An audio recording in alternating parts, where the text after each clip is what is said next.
Hello everyone, আসসালামু আলাইকুম। কেমন আছেন সবাই? বাংলাদেশি ব্লগার লিপি চ্যানেল থেকে আমি লিপি। আমার লাইফের নতুন আরেকটি লাইফস্টাইল ব্লগ দেখার জন্য সবাইকে ওয়েলকাম জানাচ্ছি। যে যেখান থেকে আমার আজকের ভিডিওটি দেখছেন, আশা করছি সবাই সুস্থ আছেন, ভালো আছেন এবং নিরাপদে আছেন। আলহামদুলিল্লাহ, আল্লাহর রহমতে আমিও আগের চেয়ে এখন অনেকটাই ভালো আছি। আমার গাছগুলোর অবস্থা দেখতেই পাচ্ছেন, বিনা যত্নে কী রকমের হয়ে গেছে। আসলে কি করব বলেন, কিছু তো করার নেই। তো গত ভিডিওতে তো আমি শেয়ার করেছিলাম যে আমি কনসেপ্ট করেছিলাম, আর সেখান থেকে ডাক্তার আমাকে 21 দিনের সময় দিয়েছে। মিসক্যারেজ হয়ে যাওয়ার সম্ভাবনা আছে। তো কিভাবে কি হয়েছিল, কিভাবে কি দুর্ঘটনাটা হঠাৎ করে ঘটলো, সেই বিষয়ে আজকের ভিডিওতে কথা বলবো। তো আশা করছি সবাই ভিডিওটা পুরোপুরি দেখবেন, আর অবশ্যই লাইক দিবেন, কমেন্টস করবেন। যারা নতুন আমার ভিডিওটি দেখছেন, ভালো লাগলে আমার চ্যানেলটি সাবস্ক্রাইব করে আমার সাথেই থেকে যেতে পারেন। ভিডিওটা একটু অগোছালো, কারণ আমি তো অসুস্থ, এখন ভিডিও ঠিকঠাক মতো করতে পারছি না। গত শুক্রবার দিন সকালবেলা একদম 6টার দিকে হঠাৎ করে আমার ব্লিডিং শুরু হয়। তো যেহেতু শুক্রবার দিন, আর শুক্রবার দিন কিন্তু ডাক্তার থাকে না, মানে কোনো হসপিটালে ডাক্তার পাওয়া যায় না, শুধু এমার্জেন্সিতে পাওয়া যায়। তো এরকমের হওয়ার পরে আলিফার পাপা বলছিল যে চলো তোমাকে যে হসপিটালে ডক্টর দেখিয়েছি সেখানে নিয়ে যাই। তো আমি বললাম যে গিয়ে কী লাভ, ওখানে তো ডাক্তার নেই। কিন্তু আমার মাথায় এটা ছিল না যে ডাক্তার নাই তাতে কি হয়েছে। যতই হসপিটাল প্রাইভেট হোক বা আপনার সরকারি হোক, সেখানে কিন্তু এমার্জেন্সিতে অবশ্যই ডাক্তার থাকে। আসলে সেটা একদমই মাথায় ছিল না। বিপদ যখন আসে তখন কিন্তু মাথাও কাজ করে না। তো এরপরে আলিফার পাপা আমাকে বলল যে তাহলে চলো আমাদের পাশেই যে প্রাইভেট ক্লিনিকটা আছে সেখানে তোমাকে গিয়ে ডাক্তার দেখায় নিয়ে আসি। তোমাকে ডাক্তার দেখায়া তারপরে আমি দোকানে যাব। তো আমি ওই ক্লিনিকে ফোন করি। ওইখানেই আমরা সবসময় দেখাই। তো ওখানে ফোন করে আমি গাইনি ডাক্তারের সিরিয়াল দিই। তো আমার সিরিয়াল 25 নাম্বারে। আমরা 10টার দিকে ওই ক্লিনিকে যাই। তো প্রায় 2 ঘন্টা অপেক্ষা করার পরে আমি ডাক্তারের সিরিয়াল পাই। তো ততক্ষণ পর্যন্ত কিন্তু আমার ব্লিডিং চলছিল। আর আমি যখনই ডাক্তারের রুমে ঢুকবো, ঠিক তখনই আমার এত পরিমাণ ব্লিডিং হচ্ছিল যে আমার একদম কাপড়-টাপড় নষ্ট হয়ে গিয়েছে। তো তাড়াহুড়া করে ডাক্তারের রুমে আমাকে ঢোকানো হয়। তো ডাক্তার শুনেই সঙ্গে, সঙ্গে আল্ট্রা দেয়। বলে যে আল্ট্রা করে এখনই ভর্তি হয়ে যান। তো আমি আলিফার পাপাকে সাথে নিয়ে নিচে নামি। ডাক্তার দোতলায় ছিল। নিচে নেমে আল্ট্রার জন্য রিসিপ্ট কাটি। তো ওখানেও একটা ভুল হইছে। আমি যদি ওই অবস্থায় আল্ট্রা করে ওখানে ভর্তি হয়ে যাই, তাহলে হয়তো এত বড় বিপদটা হতো না। কিন্তু ওখানেও একটা ভুল। তো আমি আলিফার পাপাকে বলছিলাম যে, "যেহেতু বাসা কাছে আর আমার যেহেতু কাপড়-চোপড় নষ্ট হয়ে গেছে, তুমি আমাকে বাসায় নিয়ে চলো। বাসায় গিয়ে ফ্রেশ হয়ে তারপরে আমি এসে আল্ট্রা করে তারপরে ভর্তি হয়ে যাব।" তো আমাকে একবার বলল যে, "সেটা কি ঠিক হবে? এখনই আল্ট্রাটা করে নাও।" তো আমি রাজি হচ্ছিলাম না। যেহেতু আমার কাপড়-চোপড় নষ্ট হয়েছে। তো ও আমাকে বাইকে করে বাসায় নিয়ে আসে। আর আমাদের বাসার সামনের গলির যে রাস্তাটা সেটা মানে কাজ চলছে, সে কারণে গাড়ি ঢুকে নাই ভিতরে। তো আমাকে গলির মাথায় গাড়ি থেকে নামিয়ে দেয়। আর ও ওখানেই দাঁড়িয়ে থাকে। তো আমি মেয়েকে নিয়ে বাসায় আসা ধরি। তো ৩-৪ পা হাঁটার পরই আমার মানে এতই অবস্থা খারাপ হয়ে গেছিল, আমি আর চোখে কিছু দেখছিলাম না। মাথা ঘুরে ওখানে আমি পড়ে যাই। আমি মেয়েকে বলি যে, "তুমি তোমার পাপাকে ডাক দাও।" আর আমার হাতেও ফোন ছিল। আমি সঙ্গে, সঙ্গে তাকে ফোন দিয়ে শুধু একটা কথাই বলি যে, "তুমি আসো, আমি তো শেষ।" তো ও দৌড়ে চলে আসে। আর আমি যে বাসার সামনে মাথা ঘুরে পড়ে যাই, ওই বাসা থেকে একটা আপু বের হয়। বের হয়ে আমাকে ১ মগ পানি মাথায় ঢালে। তো আমার মনে হচ্ছিল যদি আমাকে মাথায় ওই রকমের ১০ মগ পানি ঢালা হতো তাহলে আমার ভালো হতো। তো ১ মগ পানি উনি আমাকে ঢেলে দেয় মাথায়, আর ১ মগ পানি আমাকে খাওয়ায়। তো আলিফার পাপা বলল যে, "তুমি একটু কষ্ট করে হলেও বাসায় চলো। আমাদের বাসার গ্যারেজে পর্যন্ত তোমাকে যেতেই হবে। এটা যেহেতু রাস্তা।" তো আমাকে ও কোনো রকমের ধরে টরে আমাদের বাসার গ্যারেজে নিয়ে আসে। ওখানে আসার পরে আমি আবারও পড়ে যাই। তো আমি মেয়েকে বলছি যে, "আমাদের নিচতলায় এক ভাবি থাকে।" তো আমি বললাম যে, "আম্মু তুমি আন্টিকে ডেকে নিয়ে আসো।" তো ওই ভাবিকে ডেকে নিয়ে আসে। আর এদিকে সিসি ক্যামেরায় দেখে আমাদের বাড়িওয়ালা আপাও নিচে নেমে আসে। আরও আশেপাশ থেকে লোকজন জড়ো হয় আরকি। তারপরে আমাদের বাসার সবাই একসাথে হয়। আমার পাশের ফ্ল্যাটের ওই আপাও কীভাবে যেন টের পেয়ে নিচে নামে। তো সবাই আমাকে ওখানে আরকি ধরাধরি করে রাখছিল। আর আলিফার পাপা উপরে আসে। উপরে এসে ও হচ্ছে কাপড়-চোপড় গুছিয়ে নেয়।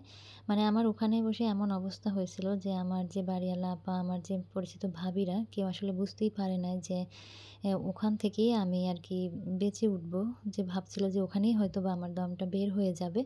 তো তারা হচ্ছে আমাকে ধরাধরি করে ওই নিচতলায় এক ভাবির বাথরুমে নিয়ে গিয়ে আমাকে পরিষ্কার-টরিষ্কার করে চেঞ্জ করে তারপরে হচ্ছে চেয়ারে বসায়। তো আমার এমন অবস্থা, একটা স্যালাইন গলিয়ে তারা হচ্ছে আমাকে চামিচ দিয়ে মুখে আরকি দেয়। আমাকে যে গ্লাসে দিবে, আমি যে চুমুক দিয়ে খাবো সেই পরিস্থিতিও ছিল না। তো ৩ চামচ স্যালাইন আমার মুখে দেয়। এরপরে হচ্ছে আলিপার বাবা নামার সাথে বলল যে, "ভাই এখনই হসপিটালে নিয়ে যান আপাকে।" তো যেহেতু গাড়ি ঢুকছিল না আর আমি হচ্ছে হাঁটতেও পারছিলাম না। তো হচ্ছে আমাকে কোলে করে রাস্তার মাথা পর্যন্ত নিয়ে যায়। নিয়ে গিয়ে অটো করে আমাকে হচ্ছে সেই হসপিটালেই আবার নিয়ে যায় যেখানে আমরা ডাক্তার দেখিয়েছি। কিন্তু গিয়ে দেখে ততক্ষণে আল্ট্রার ডাক্তার চলে গেছে। সে আসবে রাত ১০ টার সময়। কি একটা পরিস্থিতি! আমার কিন্তু ব্লিডিং অঝোরেই হচ্ছিল। কিছুতেই থামছিল না। তো ওখান থেকে হচ্ছে আবার আমাকে অটোতে করে আলিফার বাবা সেই আমি যে ১ম এ যে ডক্টর দেখাইছি যে হসপিটালে মাতোয়াইলে, যারা সাইনবোর্ড চিটাগাং রোডের দিকে থাকেন তারা মাতোয়াইল হসপিটালটা চিনবেন। তো সেখানে নিয়ে যায়। তো সেই তো যাওয়া যায়। সেটা যদি সকালে যেতাম তাহলে কিন্তু আর এই বিপদটা হতো না। তো ওখানে গিয়ে ডাক্তার পাই। ডাক্তার হচ্ছে দেখেই সঙ্গে বলে আলিফার পাপাকে যে, "আপনি রক্তের জন্য ডোনার জোগাড় করেন।" আর আমার পালস পাচ্ছিল না তখন। সঙ্গে হচ্ছে একটা স্যালাইন দেয় আর অক্সিজেন দেওয়া হয়। বলে যে, "আল্ট্রা করে নিয়ে আসেন। আল্ট্রা করে নিয়ে এসে ভর্তি করব।" তো এরপরে হচ্ছে স্যালাইন কিছুটা টানার পরে আমাকে আল্ট্রা করতে নিয়ে যায়। কিন্তু গিয়ে দেখে ডাক্তার নেই। তখন কিন্তু দুপুর হয়ে গেছে ২:৩০টার মতন।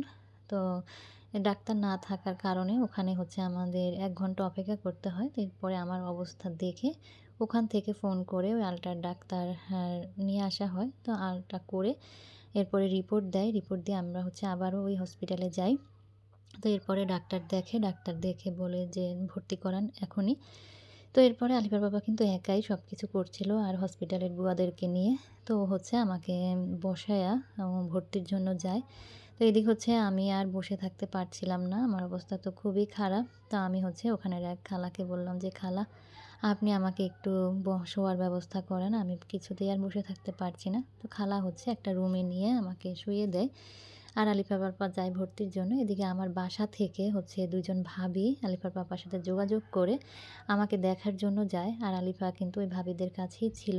তো আলিফাকেও সাথে করে নিয়ে যায়। গিয়ে দেখে যে এই অবস্থা, আমি একা শুয়ে আছি আর আলিফার পাপা দৌড়াদৌড়ি করছে। তো ভাবিরাও হচ্ছে পরে হেল্প করে। এরপরে আমাকে ভর্তি করিয়ে নিয়ে যাওয়া হয়। নিয়ে যায়া যখন আমাকে সিটে দেয়, এরপরে নার্স এসে আমার ব্লাড নিবে। ব্লাডটা আমার আরকি শরীরে কতটুকু আছে সেটা দেখার জন্য। তো কিছুতেই হচ্ছে ব্লাড আর নিতে পারছিল না। সিরিঞ্জে ব্লাড আসছিল না। আসলে সব ব্লাড তো পড়েই গেছে, কিভাবে আসবে? তো ৫ বার মানে সিরিঞ্জ ঢুকায় আমার হাতে। এরপরে হচ্ছে একটু ব্লাড আসে। তো আসার পরে ওরা হচ্ছে নিয়ে যখন পরীক্ষা করে দেখে যে আমার শরীরে হচ্ছে হিমোগ্লোবিন পরিমাণ ৫ পয়েন্ট হয়ে গেছে। এই অবস্থায় আরকি রোগী বাঁচানো সম্ভব না। তো ওরা হচ্ছে সঙ্গে না করে দেয়। বলে যে, "এখানে এই রোগের ট্রিটমেন্ট হবে না। আর এখানে করতে গেলেও রোগীকে বাঁচানো যাবে না। আপনারা হচ্ছে খুব তাড়াতাড়ি করে ঢাকা মেডিকেলে নিয়ে যান।" তো এরপরে হচ্ছে ওই ২ ভাবি আর আলিফার পাপা আমাকে নিয়ে ঢাকা মেডিকেলে নিয়ে যাবে। অ্যাম্বুলেন্সও পাচ্ছিল না।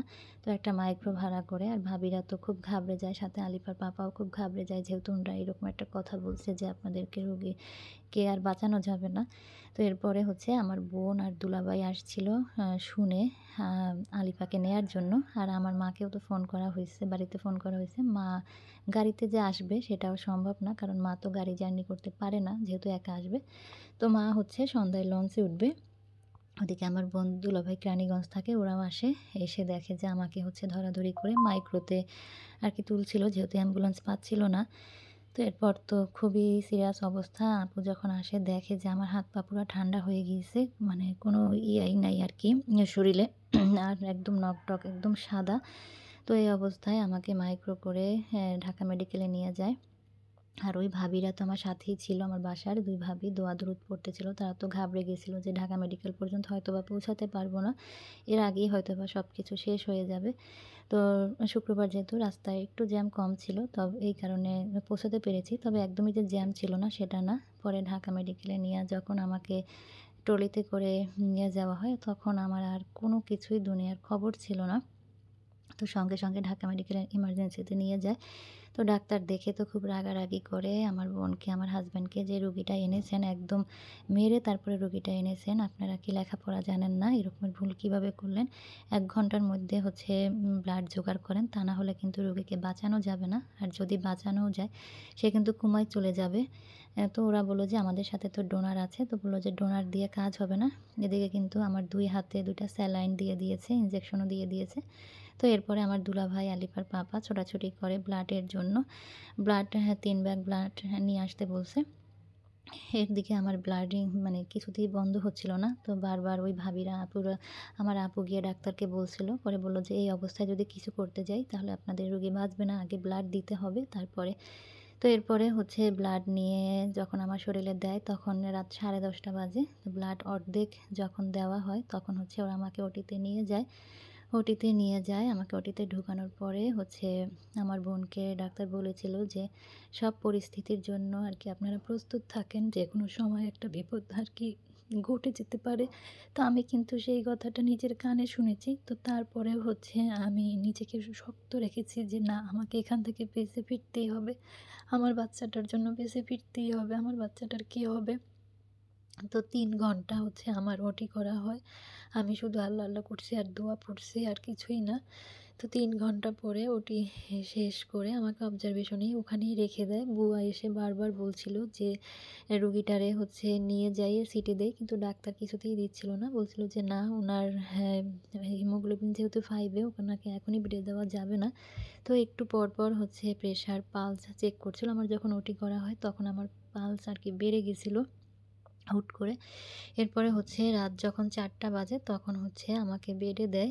হ্যাঁ, তখন বেডে দেয় আর আমার ওটি করার পরে আমার বোন আমার মেয়েকে নিয়ে হচ্ছে ওর বাসায় চলে যায়। তো এরপরে বেডে দেয়। বেডে দেওয়ার পরে তো আমার দুলাভাইও চলে যায়। আলিফার পাপাই সারারাত ছিল। এরপরে সকালবেলা হচ্ছে মা আসে। তো এই অবস্থা ৩ ব্যাগ রক্ত দেওয়ার পরে দেখে যে সকালবেলা আবার হিমোগ্লোবিনটা চেক করা হয়। দেখে যে 8 এ চলে আসছে। তো এরপরে হচ্ছে সারাদিন তো মেডিসিন, এরপরে স্যালাইন ইনজেকশন চলছে। তো এরপরে শনিবার দিনকে আমাকে ছুটি দিয়ে দেয়। শনিবার দিন সন্ধ্যায় কিন্তু আমাকে বাসায় নিয়ে আসে। তো এই হলো অবস্থা। এইভাবেই মৃত্যুর মুখ থেকে ফিরে এসেছি। আল্লাহ যেন এরকমের পরিস্থিতিতে আর কাউকে কোনোদিন না ফেলে।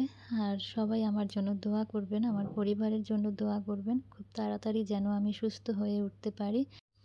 আজ এখান থেকেই বিদায় নিয়ে নিচ্ছি। আল্লাহ হাফেজ। আসসালামু আলাইকুম।